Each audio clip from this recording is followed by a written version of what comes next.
todos. Sintam-se todos bem-vindos. Obrigado pela presença de todos. Como diz a canção,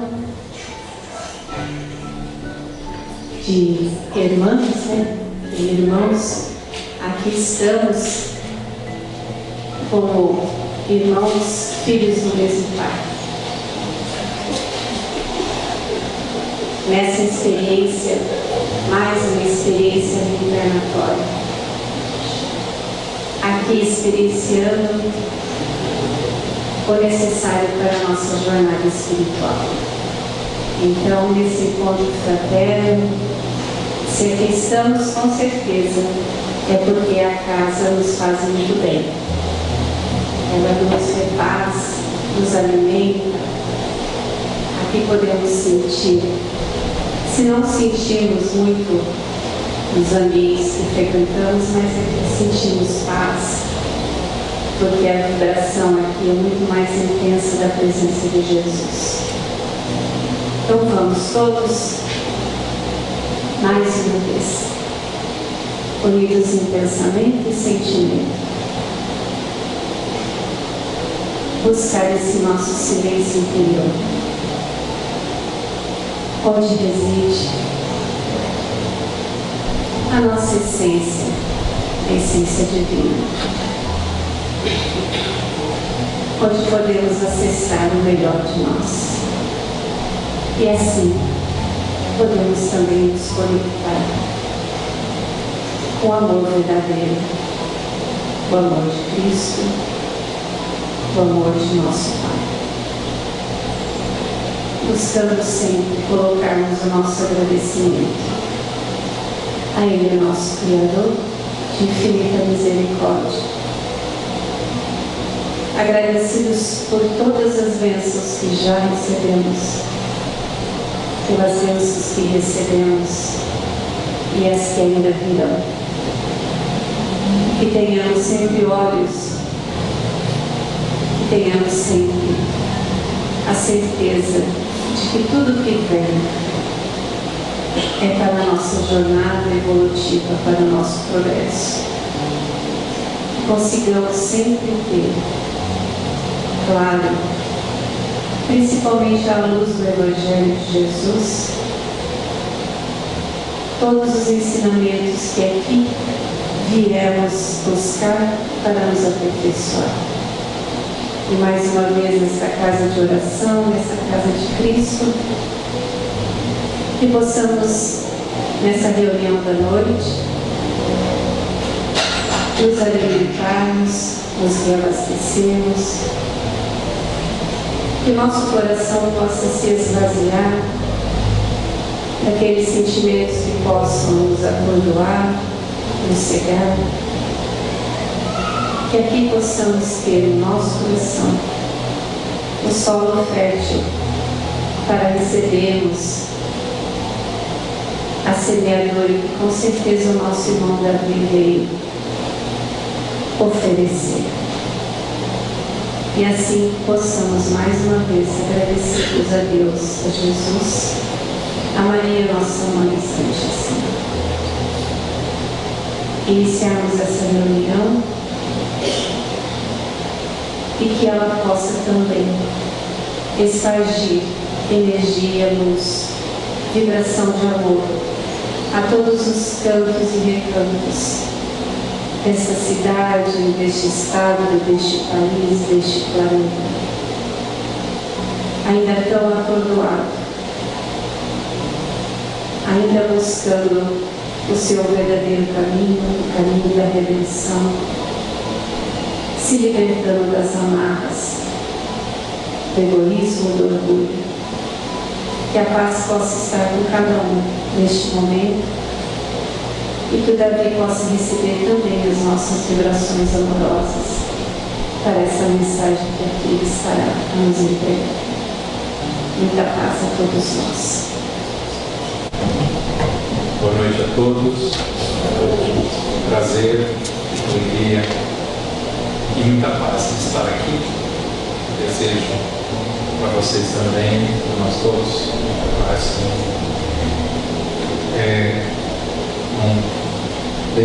repetir todas as vezes que aqui vem, que essa instituição, Allan Kardec, Lar Maria Barbosa, essa instituição representa no meu histórico, na minha lembrança, na memória afetiva, um recanto de sabedoria e de paz. E não pode deixar de vir à memória as figuras queridas que me recepcionaram aqui pela primeira vez que estive há algumas décadas, mais de 20 anos, 25 mais ou menos. Seu Hugo, Paizinho, Dona Dulce, Caimar, Euripides, José da Torre, e outros que eu não vou ousar nomear, que ainda estão conosco. Muito obrigado conosco na casa. Muito obrigado. E por todas essas figuras mencionadas que vocês conhecem, por todos os demais que vocês conhecem, e eu não estava aqui todo dia, por todos os nossos anjos de guarda, por todos os nossos espíritos familiares, amigos, aqueles que, como diz a oração, oram e velam por nós, que querem nosso bem, que querem nosso progresso, nossa compreensão, nossa paz, nosso entendimento. Nós, fazendo essa referência e reverência também a eles todos, nós pedimos que o Senhor nos abençoe para que nos unamos. Todos nos sentimos muito ligados a essas figuras afetivas do nosso coração, da nossa alma, para que o nosso pensamento navegue na paz, para que a nossa alma se sinta confortável, para que nós nos sintamos confortáveis de alma mesmo. E que nós possamos, apesar das deficiências e dificuldades aqui do vosso interlocutor, nós fazermos algumas reflexões que nos sejam muito úteis na noite de hoje. Muito obrigado a todos.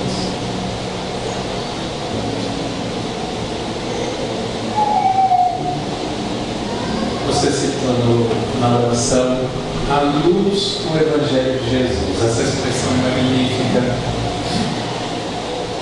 O Evangelho de Jesus é a luz da humanidade, é a luz de todos os espíritos do mundo, encarnados e desencarnados, sem nenhuma vírgula, sem nenhum ponto de contradição.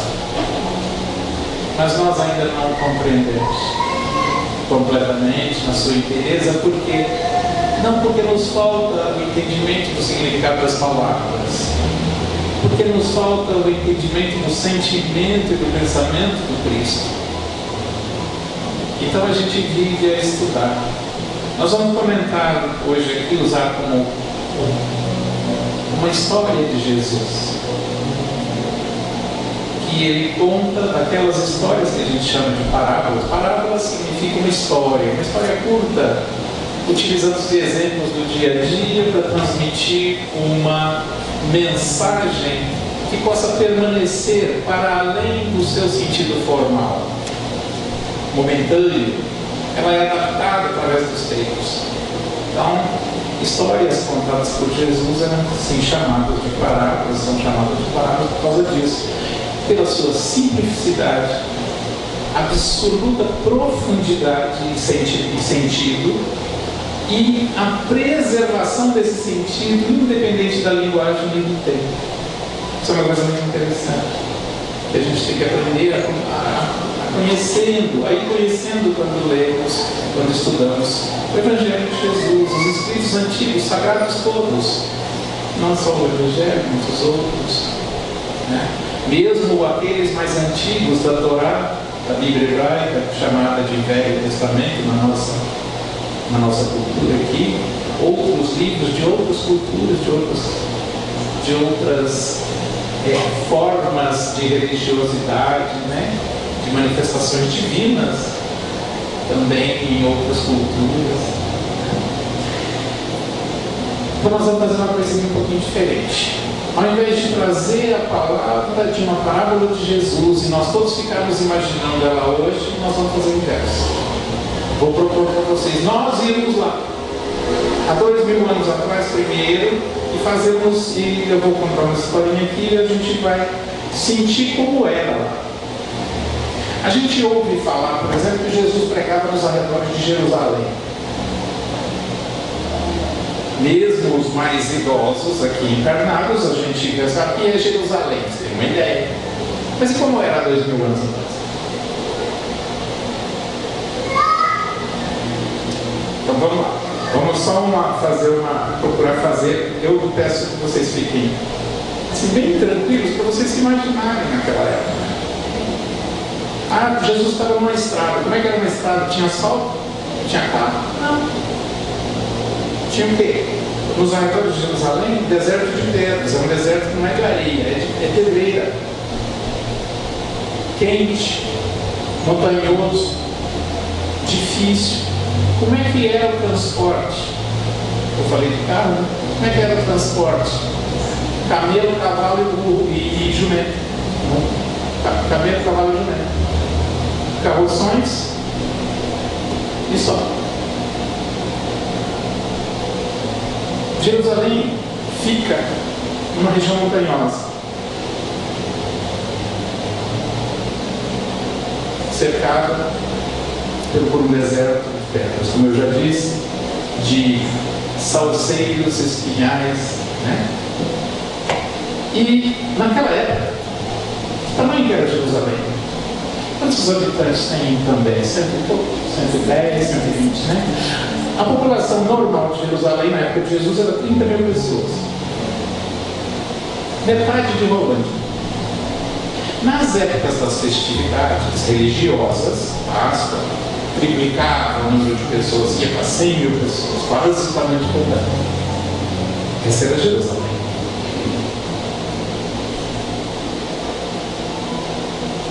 Tá?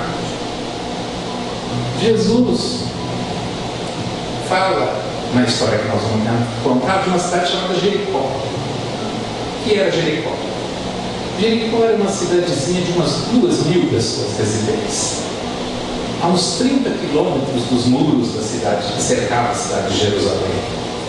Só que Jerusalém era na montanha e Jericó fica numa depressão. Depressão, geograficamente falando, não no sentimento, comportamento, tá? Depressão é um lugar que fica abaixo do nível do mar, abaixo de zero. Nós temos uma aqui no Paraná, perto de Morretes, que infelizmente está toda inundada essa semana. Abaixo do nível do mar. E Jerusalém é uma região montanhosa, só 30 quilômetros distante. Então, ir de Jerusalém para Jericó era descer o morro, subir o morro a pé, de burro, cavalo só para os ricos, né? Os muito ricos, normalmente os romanos, do Império Romano. Muito bem, só para a gente ir circulando. Cidadezinha, mas muito aprazível. Por quê? Porque ficava já próximo da foz do Rio Jordão, no chamado Mar Morto, que fica, o Mar Morto fica muito abaixo do nível do oceano. Muito bem. E como é que era a sociedade ali do povo judeu que vivia naquelas regiões? Nós estávamos, portanto, por volta do ano 30 da era cristã. 200 anos antes,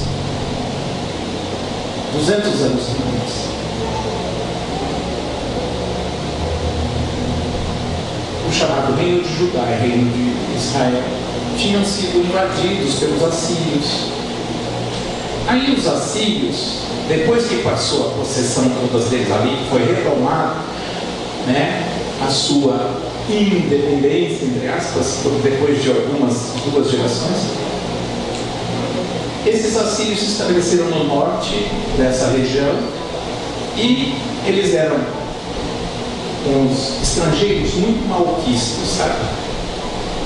E se misturaram com os samaritanos, ou seja, eles se estabeleceram na região de Samaria, que ficava ao norte desse região. A partir dali, Os samaritanos, que antes eram irmãos, a partir dali, eu digo, não foi um dia, 100 anos de convivência ali, que eles se aliaram politicamente, economicamente, socialmente. Então eles passaram a ser considerados estrangeiros, gente de má vida, párias da sociedade. Eram excluídos. Muito bem. Existia também uma classe muito especial, que eram os levitas, dentro dos judeus, o reino de Judá e de Israel, que eles chamavam. Os levitas eram os descendentes de Levi, que era um dos 12, constituído das 12 tribos de Israel. Só que para as outras 11, eles herdaram, cada um herdou terras, um local, onde era como se fosse assim, uma província. Levi não. Os descendentes de Levi, como eram descendentes de Arão, o sacerdote de Moisés, lá de 500 anos antes. Aí o que acontece? Não, para eles está reservado o dom de Deus. Ou seja, num estado onde era um estado religioso, ou seja, não separava a lei religiosa da lei, igual é hoje aqui, já tem a religião e tem a política. Não, a religião e a política era uma coisa só. Quem decidia quem ia preso, quem tinha que pagar crime, era o sacerdote, eram os auxiliares do mandatário, né? Esses sacerdotes, então, eram todos levitas. E tinha os outros levitas que não chegavam a ser sacerdotes, eram que cuidavam de todas as questões relativas a leis e religiões. Mas tinha também os doutores da lei, que era uma coisa, inclusive, formal. Não era uma coisa, aquele lá é um doutor porque é conhecedor. Não, era um título mesmo.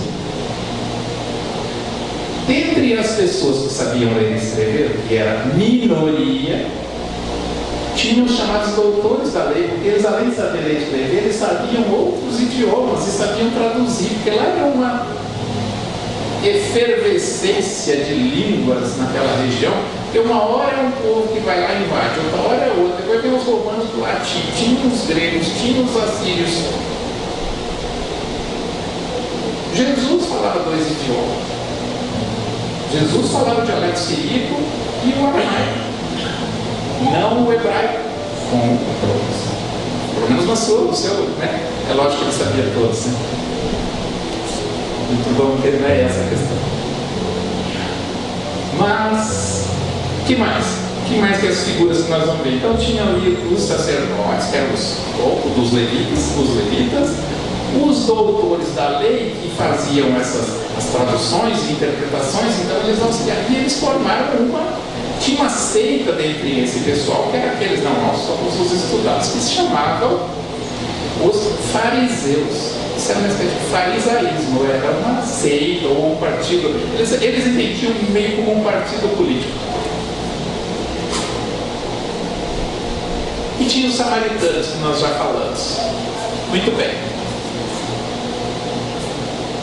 E como é que eles conviviam, essas classes, essas castas? Era tudo muito bem, nós somos todos judeus, todos filhos de Israel, nós somos todos. Não era mais. O que havia sido feito lá 600 anos antes, na realidade, na época de Moisés. Não. Era cada um querendo ser superior ao outro. Sem contar a questão política, administrativa, econômica, social deles, que passaram por tantas invasões. No ano 6 a.C., veio o Império Romano, né, com as suas legiões, igual que a gente vê nos filmes, né, e invadiram e criaram a província romana da Palestina. Cara, não tem esse negócio de reino de Judá, era tudo Palestina. E botaram lá, né, deixaram um rei, entre aspas, lá, chamado Herodes, por uns 30 anos. Aí depois, lá por volta, pouco antes da missão evangélica de Jesus, foi transformado. Na província, quem governava lá era um governador, e um cônsul, um governador e um cônsul romano. Eles davam privilégios para essas pessoas mais influentes na sociedade, sacerdotes, levitas, doutores da lei e tal, para eles decidirem as questões sociais e civis. Mas quem manda no país, quem cobra imposto e quem leva o dinheiro embora, somos nós os romanos. Então o povo se sentia escravizado, oprimido, vilipendiado na sua liberdade e com seus direitos, inclusive econômicos, sociais, civis. Muito bem. E nesse contexto aparece o Senhor, nosso Senhor, travestido de um humilde nazareno. Nada dessas influências, nada desses cargos, e começa a dizer: isso aí é tudo para vocês aprenderem outras coisas. O que vale mesmo é a vida eterna. E era muito difícil eles compreenderem tudo isso, porque eles esperavam um Salvador que viesse acabar com os assírios do norte, mandar os romanos embora, restabelecer um reino de potentades, né? No templo de Salomão, e ser o Senhor de todas aquelas terras, de todas aquelas. Mas não era isso. Ele falava algumas expressões que permeiam todo o Evangelho. O reino de Deus, e que não é deste mundo. A vida eterna, a salvação, né? Eram esses os ensinamentos, ensinando as pessoas que se aglomeravam sempre em torno dele e já dos seus discípulos, alguns curiosos e alguns desses mais poderosos que se sentiam atacados com aquilo. E aí, numa dessas, ouvindo aqueles ensinamentos, deixa eu pegar o texto aqui para parar. Um doutor da lei, aqueles que eu já identifiquei aqui, disse para ele assim: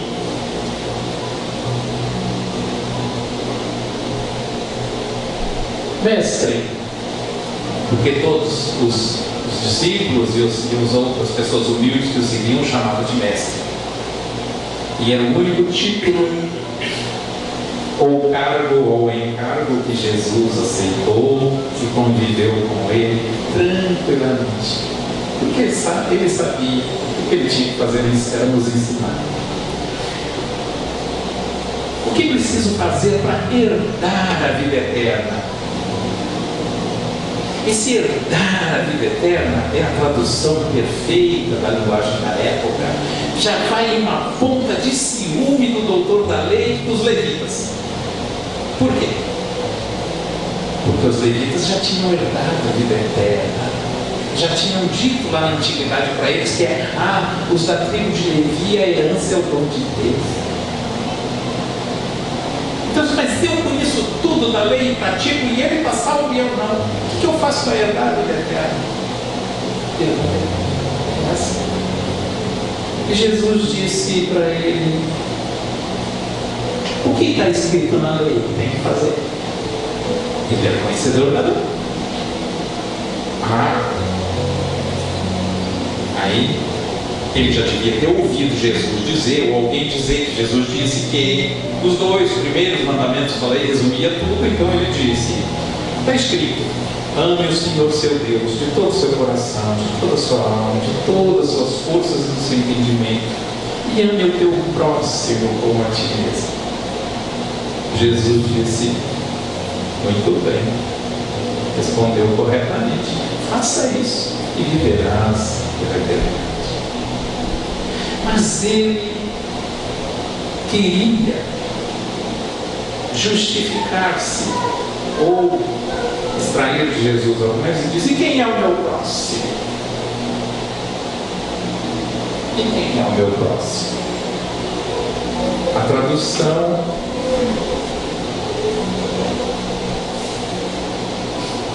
nos traz a seguinte resposta de Jesus: um homem descia de Jerusalém para Jericó quando caiu nas mãos de assaltantes. Eles lhes tiraram as roupas, espancaram-no e se foram, deixando-o quase morto. Aconteceu estar descendo pela mesma estrada um sacerdote. Quando viu o homem, passou para o outro lado. E assim também o levita, outro, quando chegou ao lugar e o viu, passou para o outro lado. Mas um samaritano, estando de viagem, chegou e se encontrava o homem, e quando o viu, teve piedade dele. Aproximou-se, enfaixou-lhe as feridas, deitando nelas vinho e óleo, e depois colocou sobre o seu próprio animal, levou-o para uma hospedaria e cuidou dele. No dia seguinte, deu 2 denários ao hospedeiro e disse: cuide dele. Quando eu voltar, lhe pagarei todas as despesas que lhe acrescentar. Qual desses 3 você acha que teve aquele homem como seu próximo? Aquele que teve compaixão para com ele? Exatamente.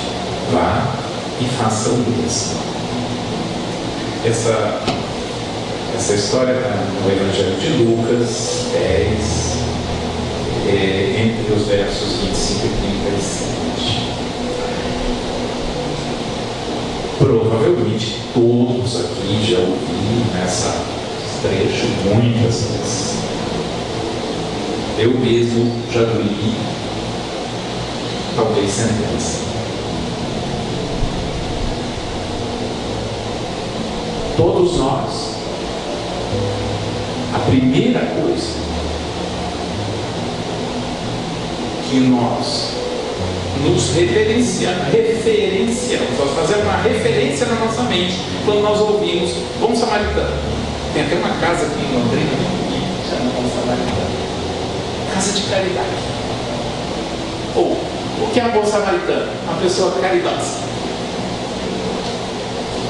É isso. É claro que a referência direta, imediata, é sobre a caridade.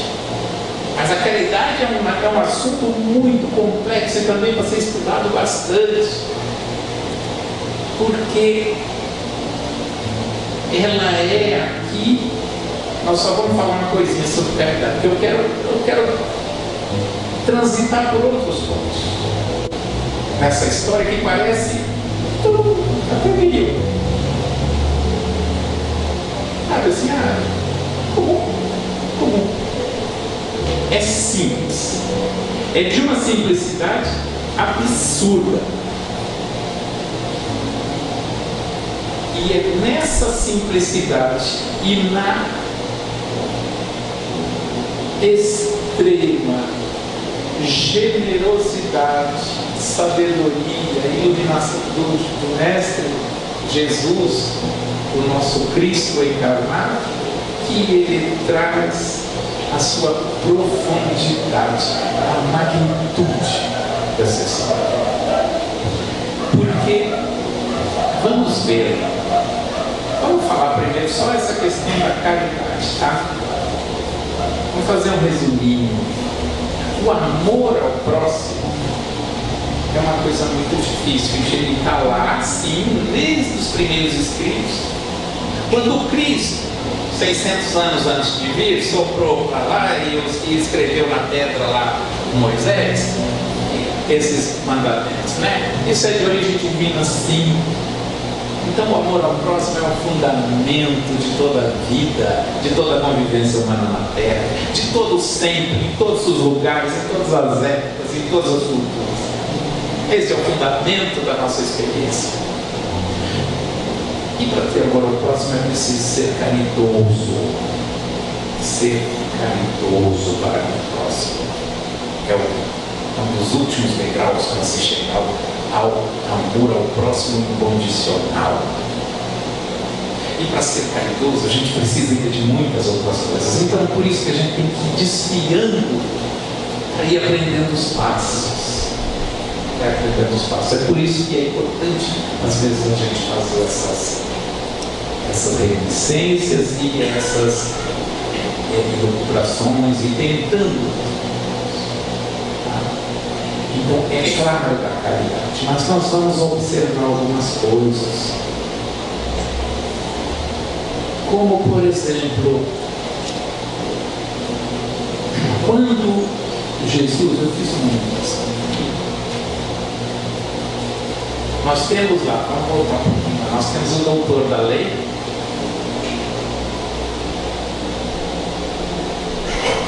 que fez a pergunta, e que Jesus já conheceu todos os seus pensamentos, tanto a sua perspicácia com relação a ele, malícia, e ao mesmo tempo seus interesses. Aí ele não usou o doutor da lei ali na história, mas ele usou quem? Aqueles, inclusive, a quem ele invejava, os sacerdotes e o levita. O levita era a classe rica, viu? Porque cuidava do templo lá e tal, e ficava com todo o dízimo. Então aí os outros tinham terra, eles precisavam trabalhar, eles não, eles só cobravam o dízimo dos outros. Foi a invenção do dízimo, foi com os levitas, a tribo de Levi, que eram os honorários da salvação. Bom, ele usando figuras imponentes da sociedade, que consideravam o seu próximo inferior.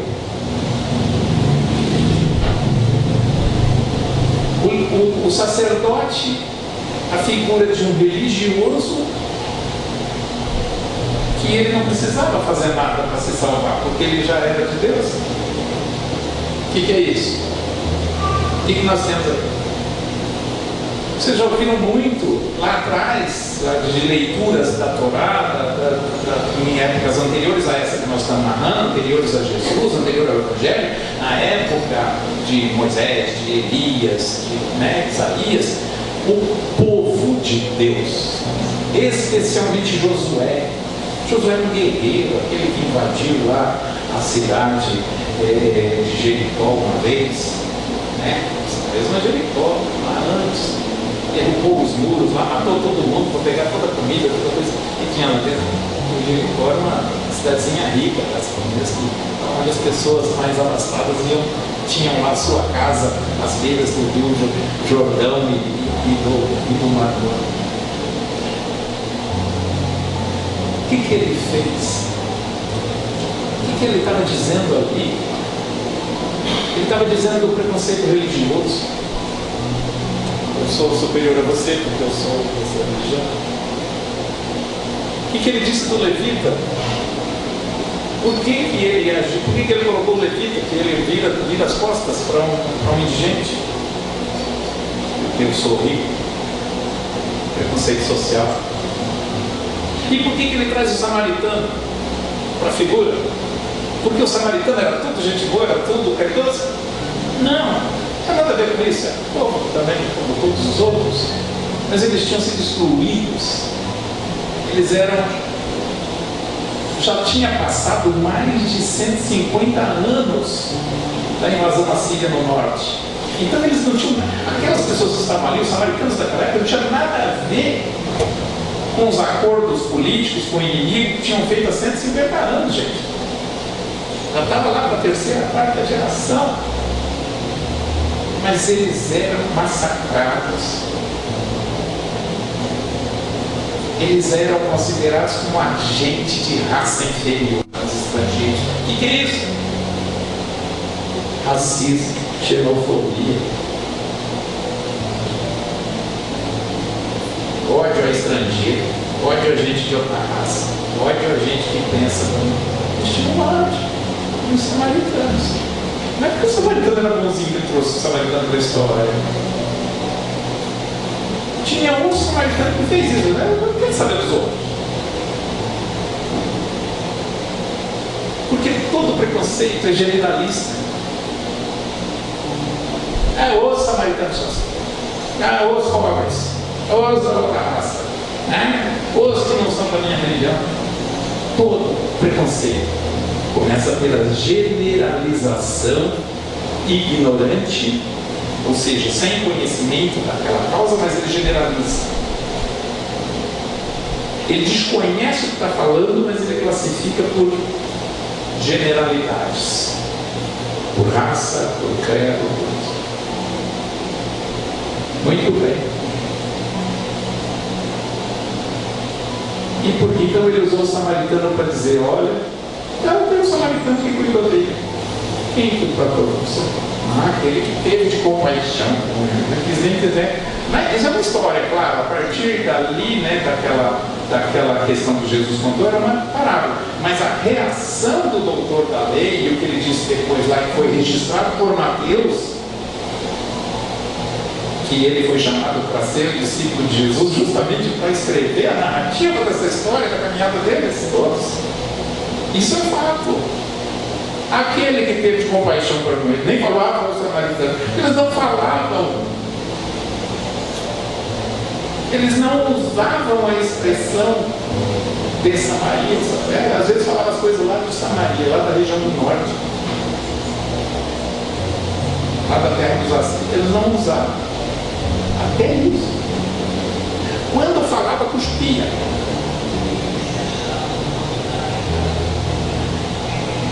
Era assim. E aí?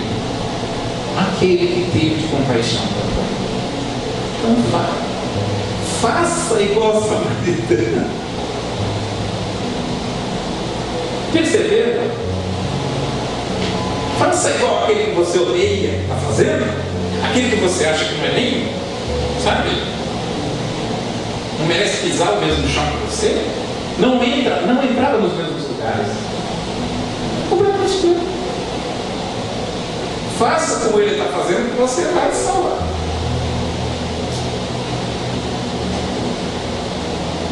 A caridade é o plano de fundo, sim. Mas a caridade, eu falei de ser caridoso, né?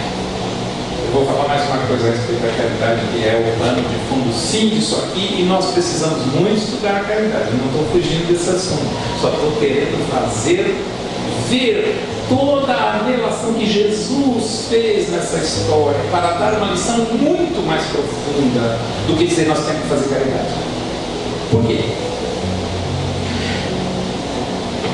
Eu disse que aqui a salvação para a maioria dos cristãos, o progresso espiritual, como a gente chama, né? O conhecimento, a sabedoria para alguns orientais, a iluminação espiritual, a redenção, né? Esse processo de aproximação de Deus através da nossa história espiritual, ela passa pelo ser caridoso, isso eu já falei. Mas o que eu queria dizer é o seguinte: a criança que começa a aprender a ler e escrever, e escreve algumas palavras simples, ela é um escritor na nossa linguagem? Não, né? Então, uma coisa é escrever uma palavra hoje, outra coisa é ser um escritor. Não é? Vou dar um exemplo assim. Uma coisa é fazer caridade, exercícios de caridade, como nós fazemos. Outra coisa é ser caridoso. O exercício da caridade mais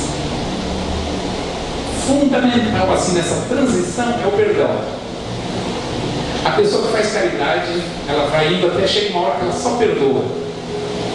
Agora, ser caridoso não é perdoar, é jamais se ofender. Não tem que perdoar. É diferente.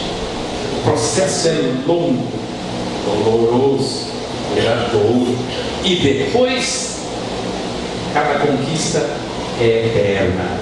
Então essa é a diferença. Então Jesus quis sim mostrar, fazer caridade para o processo de ser caridoso. Fazer caridade para um dia ser caridoso. Exercício.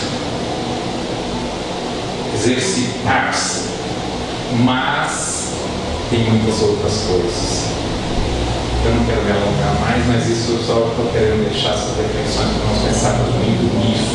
Mas eu preciso falar alguma coisa sobre Jesus. Em muitas outras ocasiões colocou isso, que não é nenhuma das características formais, materiais, que diz como é que vai ser ou qual é a capacidade ou a situação espiritual de cada um junto ao que ele chamava de reino dos céus ou reino de Deus.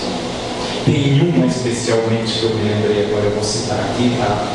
Ela está no Evangelho de Mateus também, onde perguntaram para Jesus assim, aqueles, né? Mesmo entre os discípulos, tinha disputa para ficar do lado dele, tá? Para saber, então, quem vai entrar primeiro no reino dos céus? Ele diz o seguinte: um pai tinha 2 filhos e tinha uma vinha para cuidar. Olha o trabalho gostoso que tem na vinha. Aí ele diz o seguinte: você amanhã vai trabalhar na vinha. Aí o filho mais velho diz: tá bom, pai, eu vou. Aí a hora que o outro chega e diz: você também vai trabalhar com o seu irmão. Ah, não, pai, eu não vou. Eu não posso, deu uma desculpa. Bom, no outro dia, aquele que disse que ia, não foi. E aquele que disse que não ia, tinha dado uma desculpa e farrapado, se arrependeu e foi e trabalhou o dia todo. Aí Jesus pergunta para os seus discípulos: qual deles fez a vontade do Pai? O que foi, mesmo tendo dito que não ia? Pois é. Por isso, eu digo para vocês que as prostitutas, meretrizes, os publicanos vão entrar no reino dos céus primeiro que vocês. Por quê? Não é o que diz, ele disse isso textualmente no outro trecho, não é o que diz Senhor, Senhor.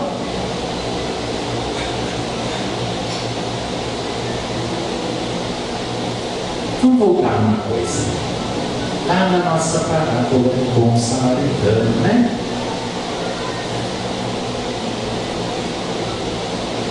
O doutor da lei, o sacerdote, o levita, o samaritano, que é o indigesto de todo mundo, e Jesus trouxe ele e diz: ó, ele fez um negócio aqui, se vocês quiserem, não, tudo bem. E o homem que foi assaltado, que foi agredido, lá e tal, que foi socorrido, quem era? Quem era? Jesus disse. A raça, se era de uma região, viu? Se tinha algum cargo, de que religião que era. Não. Por quê? Porque não faz a menor diferença. Ele é o próximo. Na nossa língua portuguesa, graças a Deus, essa palavra foi traduzida com uma precisão tão grande. O que significa próximo para nós? Tem duas coisas me vêm assim. Aquele que está mais perto. Segundo, o seguinte, numa ordem de preferência, de fila, não é?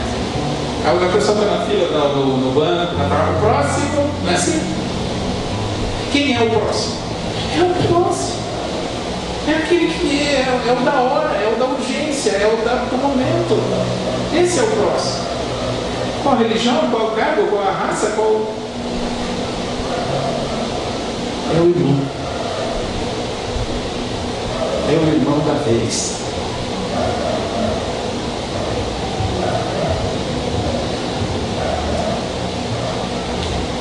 A gente não percebe isso. A gente quer escolher o nosso próximo para a gente ser bonzinho com aquele que vai nos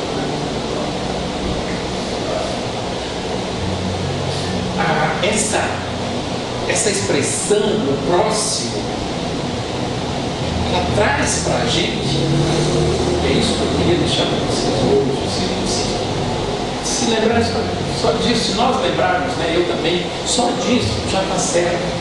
O próximo é só o próximo, e ele não tem religião, ele não tem raça, ele não tem, ele é espírito humano, filho amado de Deus, meu irmão, minha irmã, e estamos juntos, e Deus nos colocou juntos em determinado momento, um próximo ao outro, para exercermos essa fraternidade universal e divina, universal de Deus. O resto é tudo rótulo que as pessoas criam por orgulho e por egoísmo. Só por isso. Obrigado a todos. É tanta riqueza, né, que a gente recebeu. Vamos colocar lá na palhinha, tá? Quando a gente estiver naquelas situações, nos momentos do nosso dia a dia, a gente pega essa malinha, abre, pega a sua reflexão e usa muitas ferramentas que você nos entregou. Obrigada, Davi. E me veio muito a imagem, assim, muitas, né, mas uma em especial. Esse irmão que foi pego de assalto, normalmente, né, você nos levou até lá, mas para que a gente raciocinasse a vivência hoje diária, vem muito esse irmão de assalto, que é esse que a gente vê que passa pelas dores, mas dores morais, que está manifestando não o melhor, de certa forma, né, que é um irmão em sofrimento. E ele precisa da nossa compaixão, da nossa misericórdia. Que a gente possa olhar para esse irmão também e ver nele um irmão, né? Como a própria palavra fala. Né? Obrigada, Davi. Que Deus abençoe. Então vamos passar para os passes. Os colaboradores, se puderem se apresentar. E aqui no auditório também, possamos ficar nessa reflexão que Davi nos trouxe essa noite.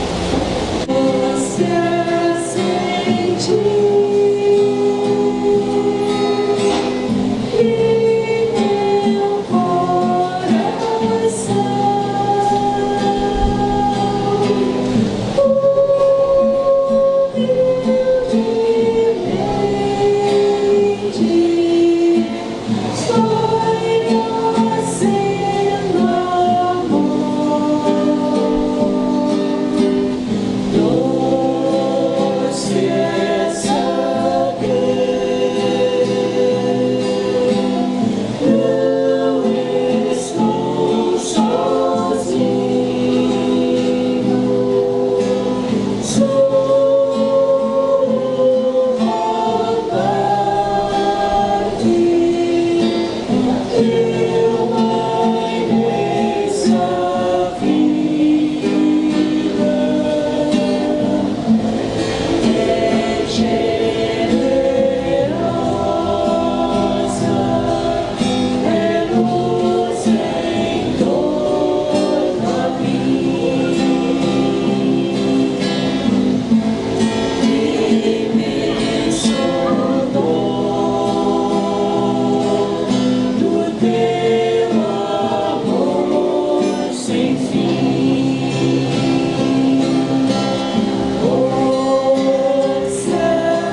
faz a gente feliz.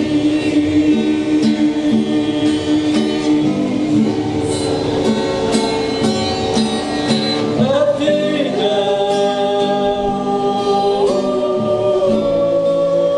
é um espaço de ternura.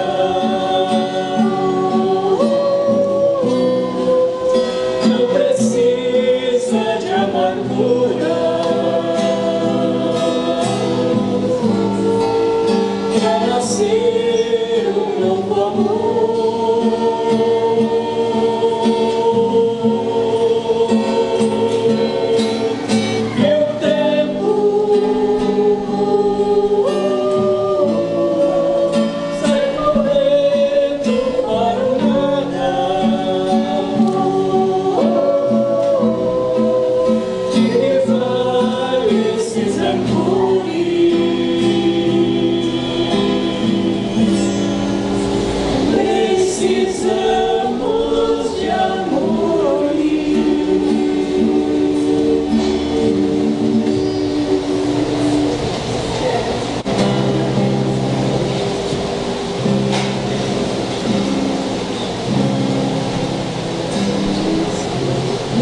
saudades em seu fim.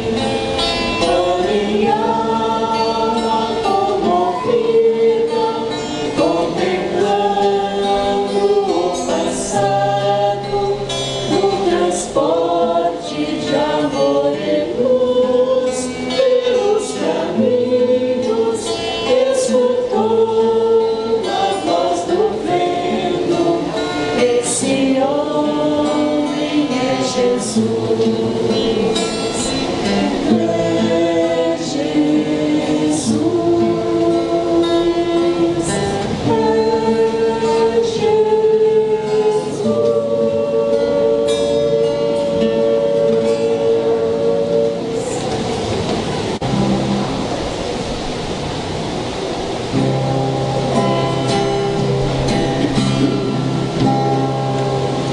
Para mim,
envolve de Espírito Santo. Tua palavra me sonda, me conta do reino que espera por mim. Eu te ofereço meu pranto, as dores da alma que quer renascer. Eu ouvir tua voz, eu falar e cantar, e seguir, caminhar e saber pra onde vou. Eis-me aqui, minha dor serenou.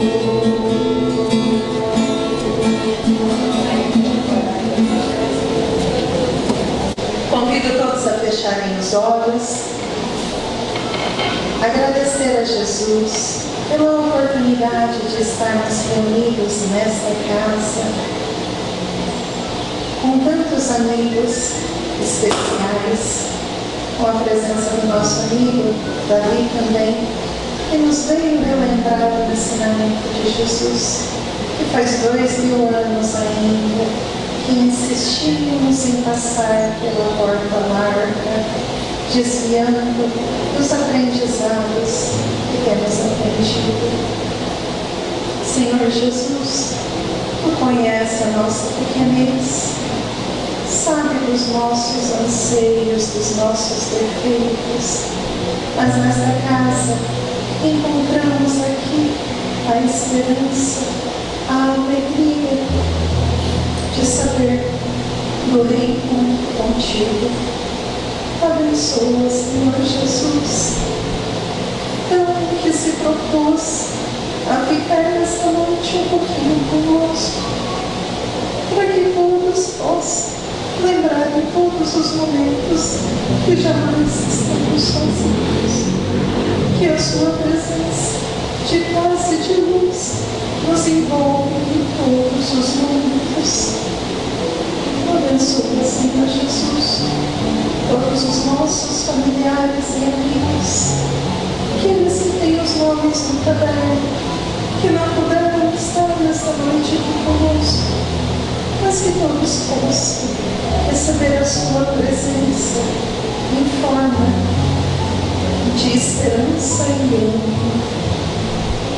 Pedimos, Senhor, também pela nossa pátria, para que consigamos cumprir o programado, levar a sua palavra, poder todos para que venham.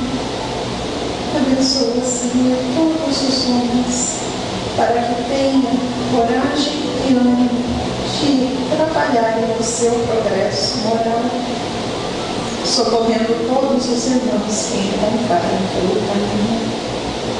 Que Jesus abençoe a todos nós, hoje e sempre.